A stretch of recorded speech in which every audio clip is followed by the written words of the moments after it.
हाथों से कंघी लेते हुए सुनीता कुछ दम्भ भरे स्वर में बोली, लाओ माँ, मैं तुम्हारे बाल बांध देती हूँ। कमला देवी कुछ बोली नहीं, चुपचाप कंघी सुनीता के हाथों में थमा दी। कुछ देर सुनीता इंतजार करती रही कि माँ कुछ कहे। कम से कम इतना तो कह ही सकती है, देखो तो बेटी आखिर बेटी होती है। माँ के हाथों से कंघी ले ली, लेकिन बहू तो कभी कहती भी नहीं। लेकिन कमला देवी तो कुछ बोली ही नहीं, ना बेटी की प्रशंसा ना बहू की बुराई। सुनीता के सब्र का बांध टूट रहा था। उसके मन में बचकानी सोच हिलोरे ले रही थी। वो सोचने लगी, अभी 6 महीने पहले जब उसकी शादी नहीं हुई थी तो पूरे घर के सदस्यों की जुबान पर उसका ही नाम रहता था। पापा की चाय से लेकर भाई के लंच तक की जिम्मेदारी उसी की रहती थी। माँ की थायराइड की दवा तो वही याद दिलाती थी। खाने में क्या बनना है इस चिंता से तो माँ मुक्त ही रहती थी।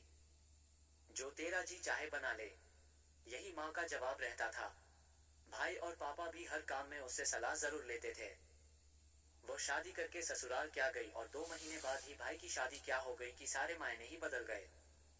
जब वो ससुराल से आ रही थी तो रास्ते भर सोचते आई थी कि सभी उसकी कमी महसूस कर रहे होंगे।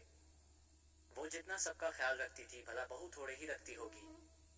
पापा अखबार के साथ चाय के लिए बहू की राह तकते होंगे। माँ को भी अपनी दवा याद रहती भी होगी या नहीं। खैर, जाऊंगी तो माँ भी अपने मन का दर्द बांटकर जी हल्का कर लेंगी। आखिर माँ पापा को बेटी और बहू में फर्क तो नजर आ ही गया होगा। पता नहीं कैसे वे लोग एडजस्ट कर रहे होंगे। ये सोचकर उसका मन भारी हो गया था। लेकिन यहाँ आने पर तो नजारा कुछ और ही दिखा। ना पापा के चेहरे पर शिकन, ना माँ के लबों पर बहू की शिकायतें, न ही भाई के दिलेर स्वभाव में कोई कमी। सबसे बड़ी बात, न तो किसी ने उसकी कमी महसूस होने की बात कही और न ही बहू के किसी अवगुणों की चर्चा। उसे ये सब बहुत नागवार गुजर रहा था। आखिर दुनिया कहती है, बहू बहू होती है, बेटी बेटी होती है। डोट कंघी करते करते इन्हीं सब बचकानी सोचों के ज्वार मन में उमड़ते घुमड़ते आखिर लबों से बोल फूट ही पड़े, देखो तो माँ, बहू तो आपको कंघी करते देखकर भी निकल गई, लेकिन मैं आपका बाल बांधने आ गई ना। आखिर बेटी बेटी होती है और बहू बहू होती है।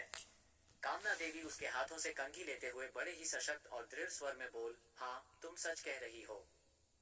बहू बहू होती है। जब मैं बीमार पड़ती हूँ तो माथे पर पट्टी रखने बहू ही आती है। दूध का ग्लास लेकर मेरे सामने मेरी बहू ही खड़ी रहती है। तुम्हारे पापा और भाई की हर जरूरतों का ध्यान बहू ही रखती है। बेटी अपने घर से आकर हमारा ख्याल, हमारी सेवा नहीं करती है। अभी तुम्हारे पास कोई काम नहीं है तो तुम मेरे बाल बांधने आ गई, क्योंकि सारा काम मेरी बहू संभाल रही है। इसमें भी तुम्हें तकलीफ है तो लाओ 2 कंधी, मैं अपने बाल स्वयं भी बच सकती हूँ। डोट माँ का जवाब सुनकर सुनीता हतप्रभ रह गई। वो सोचने लगी, यह कैसा मायका है, ना बेटी की प्रशंसा ना बहू की बुराई।